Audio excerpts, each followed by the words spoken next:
Hello internet, she's lovely, my name is Cody, and this is the Christian News Show we do every Monday, Wednesday, and Friday. I'm really sorry that we didn't have a video Monday and there was no warning to it or anything. I was really sick over the weekend, and if you don't believe me, told ya.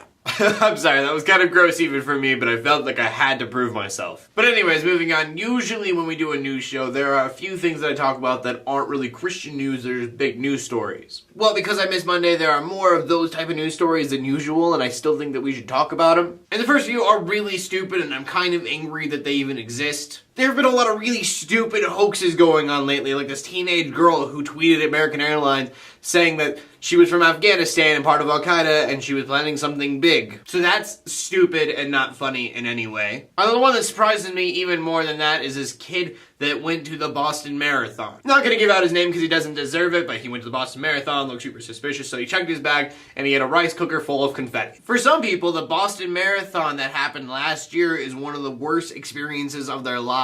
Some of those people were actually probably at this marathon just trying to get past it, and then you have this idiot who is just poking fun at the event so that he can get attention. As you can see, I was a little bit upset when reading this. It isn't even a thing on love and hate that are out in the world. It's just a matter of respect and the lack thereof that some people seem to have. And from that we go into some pretty devastating news coming from South Korea. Nobody knows exactly what happened. It seems like the ship obviously hit something and then it sank to the side very quickly. After that, it took about 2 hours for the ship to completely sink, so pretty much anyone that was on the bottom is probably gone. Everyone who was able to get to the top within those 2 hours probably rescued. What it hit and why, nobody really knows yet. I'll try to let you guys know when that news comes up. Also remember that 300 missing does not mean 300 dead necessarily, but in this scenario, that's most likely the case. So, of course, prayers out to friends and family who have lost loved ones in this thing that's just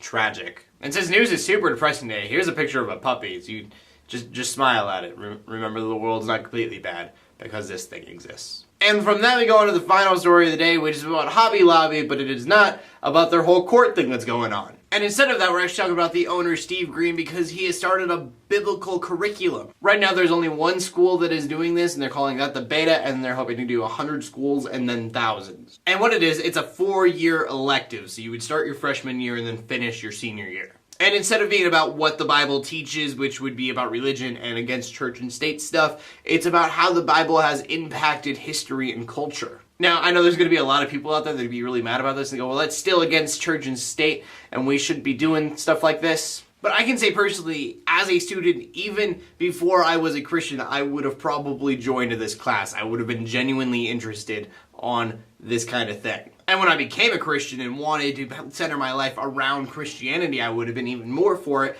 because it would help me with my future. And I think that's the important thing. If a student can look at it and say, I think this is a good investment for my future, then they should be allowed to do that. It shouldn't hinder them from growing as a person the way they want to grow. If it's going to help someone personally in their own life for their career, then that should be something that's allowed. But even though I am all for this and I think it's really cool, I think they need to tread very lightly because I am for the separation of church and state. It's one thing to teach kids about the Bible and how it's impacted life, but if you were teaching people the Bible and what the Bible teaches, then you are then forcing your beliefs onto a student. So I think it's kind of hard because it's a very thin line. I think that a lot of Christians might not be qualified because they're going to want to share their faith with the students. I know you can't really do this, but I would love if it was an atheist teacher teaching the kids these classes. I think that would be ideal. But that brings us to the question of the day, and the question of the day today is, do you think that a class that teaches how the Bible impacts culture is a good thing, or do you think it's a bad thing? As always, I want to know what everybody has to say. I know I definitely have more views than comments, so just let me know what you think in the comment section below. Also, sorry if I seem a little bit off. I'm not feeling super well yet, but I definitely wanted to get a show out there. Anyways, my name is Cody. I'm bringing Christian news in a not so boring kind of way every Monday, Wednesday, and Friday, or at least I try to. In closing, let the haters hate, let the Christians pray, and to everybody, subscribe. I'll see you later, and God bless.